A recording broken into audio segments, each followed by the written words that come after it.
Puluhan sivitas akademika dan sejumlah guru besar Universitas Brawijaya Malang menyatakan sikap seruan kepada pemerintah untuk menegakkan etika berpolitik dan demokrasi.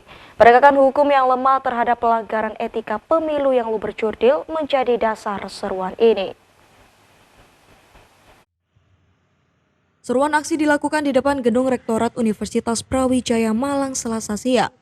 Dalam seruannya, para sivitas menilai dinamika politik jelang pemilu 2024 semakin panas dan mengancam keharmonisan bangsa. Pemerintah dinilai kurang cakap dalam menegakkan etika berpolitik dan demokrasi di Indonesia, sehingga pemilu yang langsung, umum, bersih, rahasia, jujur, dan adil yang menjadi tanggung jawab pemerintah negara gagal terlaksana. Mengucap Bismillahirrahmanirrahim.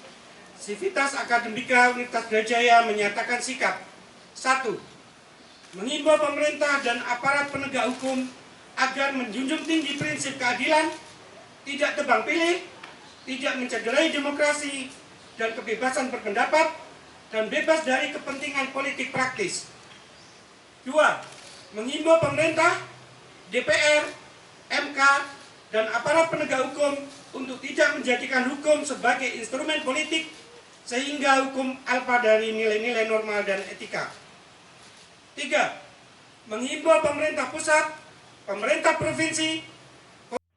Sementara, Novil Hanani selaku Ketua Senat Akademi Universitas Brawijaya menghimbau kepada mahasiswa Brawijaya, meski pemilu kali ini ada indikasi kecurangan dan defisit etika, masyarakat diminta untuk tetap menjaga pemilu damai dan kondusif, sehingga tidak semakin menciderai demokrasi yang sedang miskin etika. Oleh karenanya, Universitas Brawijaya, guru besar, sivitas akademika, termasuk mahasiswa, termasuk profesor emeritus itu menghimbau semuanya untuk bersikap netral, bersikap baik, tidak menjadi mati. Calon-calon legislatifnya, calon wakil presiden tidak saling menjatuhkan, kan nyaman jadinya hidup ini, ya kan, tenang begitu. Kira-kira begitu sikapnya. Anggota Majelis Wali Amanat Universitas Brawijaya, orang yang kita hormati begitu ya. Tapi alhamdulillah Brawijaya tidak ada yang mengintervensi, tidak ada di Brawijaya. Mungkin tidak berani, kira-kira begitu lah ya. Karena apa? Brawijaya ini namanya raja yang menyatukan Indonesia. Kira-kira begitulah ya. Jadi alhamdulillah. Rahmat Safaat selaku Ketua Pelaksana acara mengatakan bahwa kritik ini ditujukan kepada seluruh pemerintah negara yang terlibat dalam pemilu ini. Rahmat menegaskan kebebasan bicara dan berpendapat adalah hak warga negara, termasuk dalam mengkritik kebijakan pemerintah sebagai wujud negara demokrasi. Tapi saja Indonesia itu negara demokrasi yang di dalamnya kebebasan berbicara itu dijunjung tinggi oleh konstitusi. Freedom of the speech, tidak ada paksaan, tuntutan atau tekanan dari siapapun.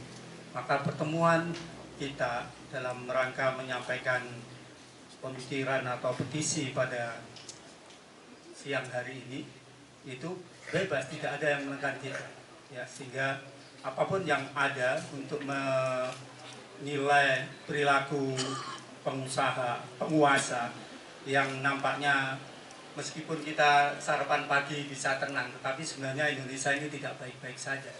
Ada banyak persoalan kalau didiamkan nanti akan menjadi bumerang.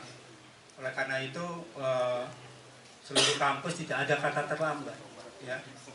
Besok atau kapanpun silahkan. Bahkan setelah pemilu boleh ya, untuk menyampaikan kritik terhadap pemerintah sebagai wujud. Seruan ini merupakan buntut dari pelanggaran etika oleh pemerintah dalam menyikapi pencalonan salah satu paslon dalam pemilu kali ini. Pemerintah dinilai terindikasi menggunakan sumber daya negara untuk paslon tertentu. Dari Kota Malang, Dion Arista melaporkan.